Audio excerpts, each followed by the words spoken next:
Today, we have even more to talk about when it comes to the leaked changes coming to Wizards of the Coast Open Gaming License. Plus, Cool Mini or Not has a brand new gaming trailer out that I'm quite excited for. All this and more in this week's Hobby News. I'm Angela, you're watching Hobby Night. Now let's get to it.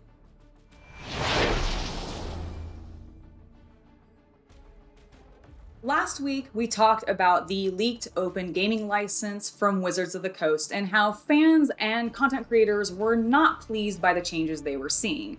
This week, I want to talk not only about the criticisms that we're seeing from other tabletop RPG companies, but I also want to talk about Wizards of the Coast's response to the open gaming license and how people are feeling about it. So let's start by talking about the other tabletop RPG companies, because there are several of them who have gotten together to start putting together their own open RPG creative license. The companies that are doing this are being led by Paizo, who are the creators of Pathfinder, which is derivative of DnD 3.5. They actually really got their start when 4th edition came into fruition and no one liked it. So they created Pathfinder and it blew up from there, and it seems like they might be blowing up again, especially if this open RPG creative license ends up being successful. Now, Paizo is not the only group that's working on this. There are several other tabletop RPG companies who are all working on this, including Kobold Press, Chaosium, Green Ronin, Legendary Games, and Rogue Genius Games, just to name a few. These people are also working with a legal team to help put together the document, specifically Azora Law, which is an intellectual property law firm that works with both Paizo and other tabletop RPG and board game companies.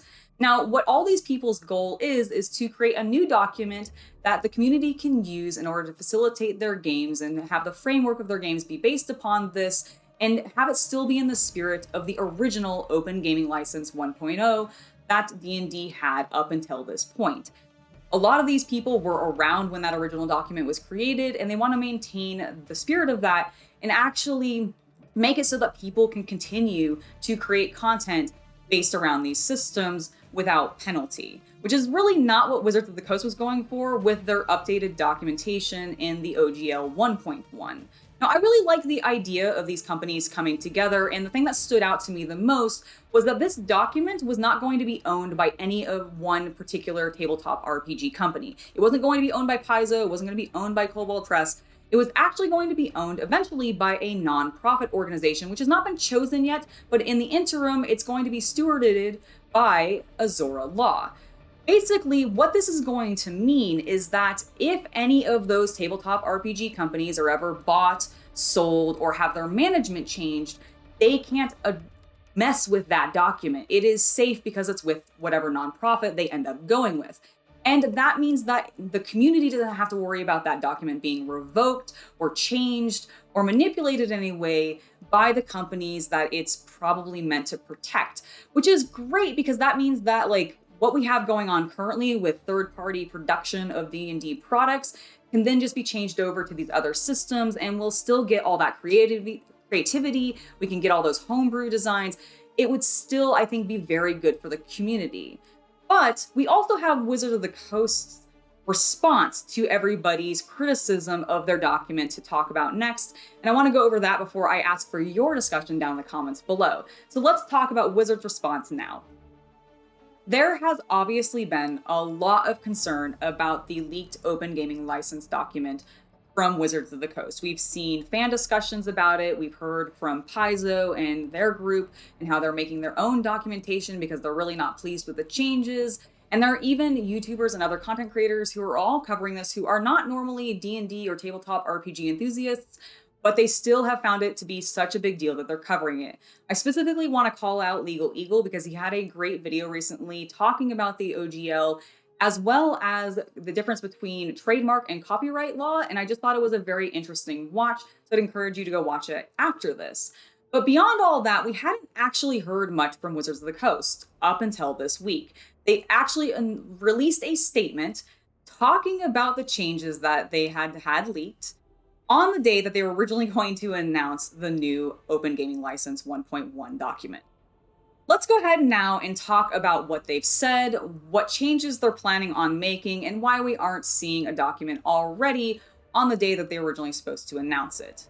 Now, Wizards of the Coast, in their statement to everybody on D&D Beyond, has said that the document was originally meant to be a draft and given to content creators and publishers to get their feedback about the changes they were wanting to make and the wording of the document, which just sounds like a big excuse to cover the fact that it got leaked in the first place, if I'm honest. They also tried to backpedal on the royalty fees, saying that this was geared more towards larger corporations trying to take advantage of the open gaming license rather than specifically attacking Kickstarter creators or other content creators who are trying to make products. I don't believe this for a minute personally, but this is what they are claiming. Now, they have addressed some of the things that they are actually going to be changing because they realize, and as they put it in their article, that they have rolled a 1 in this regard, and no one likes the changes that are coming to this document. So when it comes to those royalty fees, that documentation is no longer going to be included in the new open gaming license that they're currently working on. Another of the big changes is that when it comes to the provisions that people took about licensing, where a lot of people read into the licensing provisions to mean that Wizards of the Coast could just steal their art basically anytime after they've submitted it to them and use it as they see fit, which Wizards claims never crossed their mind. But if it never crossed their mind, then there should have never been documentation to begin with in the open gaming license that covered it in the first place if they didn't want to be able to use it and take those people's work. It just seems a little bit weird to me, and I don't know if I really believe them. Honestly, this entire response that Wizards of the Coast has had is the most salty press release I have ever seen in my life. I just want to highlight that point with a specific quote here that was at the end of the document talking about who's won here. Wizards of the Coast states, "You're going to hear people say that they won, and that we, Wizards of the Coast, have lost because making your voices heard forced us to change our plans. Those people will only be half right. They won, and so did we." In no way do I look at this circumstance and go, yeah, no, Wizards of the Coast won here.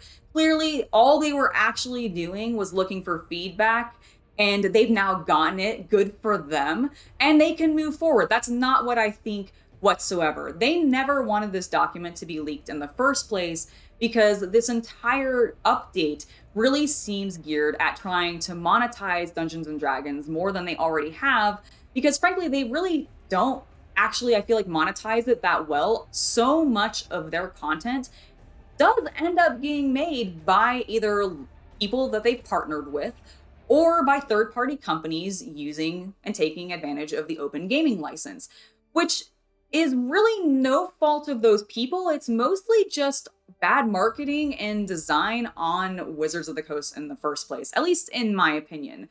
I just think that if they had done more, maybe put more effort into more compendium books, actually created content people might want to buy and use and play with, I think that would have really solved a lot of their problems and allowed them to monetize their own brand even more so than these third-party companies have been able to, while still allowing the third-party companies to create content, build up that community, meaning that more and more people knew about Dungeons and Dragons and were likely to buy the core official books. Like, if they had just worked a little bit more nicely, I think, with these people, I think they could have done a lot more with them. And I just don't understand what their actual mindset is at this point. Like, what is Wizards of the Coast doing when it comes to both Dungeons and Dragons and Magic the Gathering, two of some of their largest properties, and they seem to be just aggravating the community of both of them. On one hand, you have everything that we've just talked about with the open gaming license with D&D and how no one's happy about it and how they're backpedaling and trying to make excuses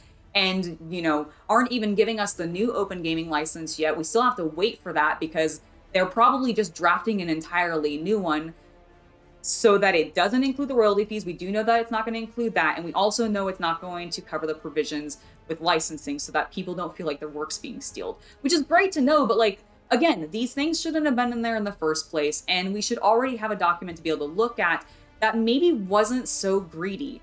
And then on the other hand, like I mentioned, you have everything that's going on with Magic, the overpriced sets, the oversaturation, completely just not paying attention to what fans want in either regard. I don't know what their goal is, and I really do wonder if this means that we're going to see Hasbro get so low in stock value that it has no other choice but to sell itself to some other company. Like, I don't know if that's their goal or if that's just going to end up being what happens, but with just how upset everybody is and the potential of this new open RPG creative license coming from Paizo and these other groups, I just think there's a lot of opportunity for the community to get behind a bunch of different things that is no longer Dungeons and Dragons.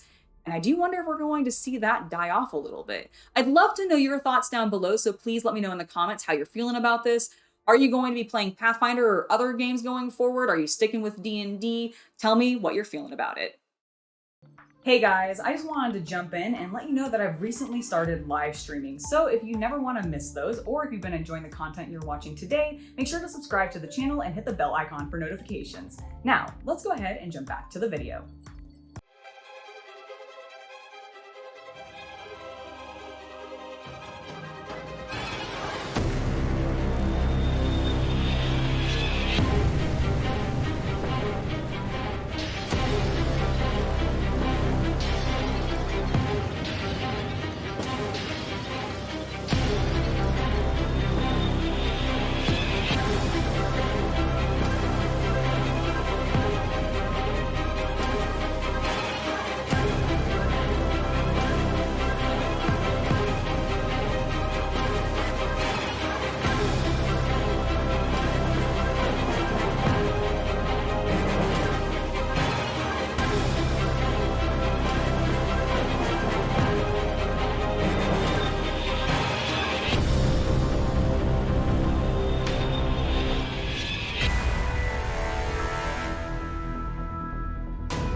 All right, we've covered some drama. Now let's talk about a board game that has me quite excited. We have a brand new trailer coming to us for the Marvel United Multiverse game from Cool Mini or Not. Now, we've already seen one trailer for this game previously, but it really focused on the heroes and just sort of the generalized theming of the game.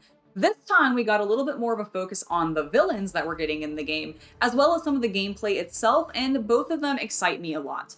Let's first talk a little bit about the gameplay. This is looking like a very strategic, sort of tactile game.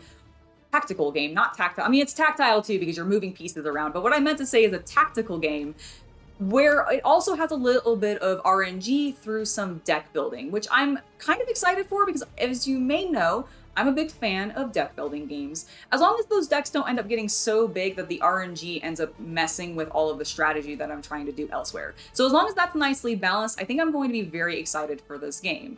Now, the other big thing that has me just super hyped for this game is how good that Galactus miniature looks.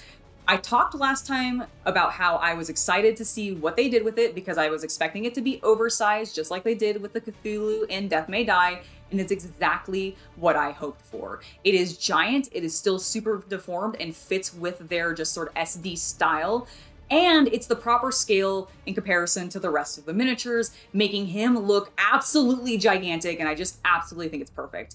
I'm very excited for this game, and if you are too, the Kickstarter is going to go live starting on January 18th, so make sure to check it out.